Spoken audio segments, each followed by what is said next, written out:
Juan found a lot of dead bodies along the road that had died from being outside in the snow. This snow makes the city dead because it has so many harmful effects. As time went on, the snow got worse and was followed by severe winds. Juan finds a train that has crashed because of snow while he is still on his route. Juan then located a group of survivors hiding in a car that wasn't covered in snow.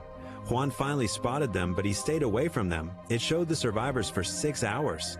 After that, they asked Juan to help them get out safely. Juan intended to shoot in this case so that the people who lived would be afraid and stop asking for help. But Juan held back and gave her 1 bottle of water to sip as a favor.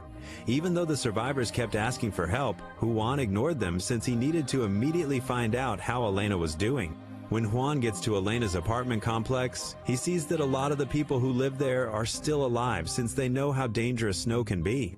Juan was apprehensive when he entered Elena's apartment unit because Clara was not there. Juan and Elena are Clara's parents. Juan was able to relax because Elena was still alive.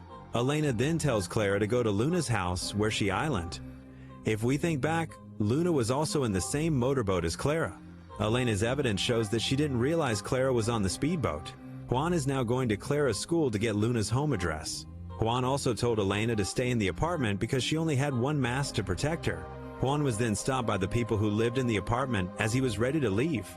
They were being pushed because the apartment's water supply was running low. Because of this, they require survival gear to securely go out and look for water.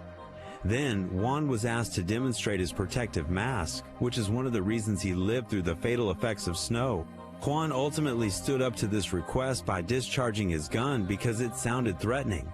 Juan ultimately decides to flee away with Elena because he thinks the people who live there are dangerous.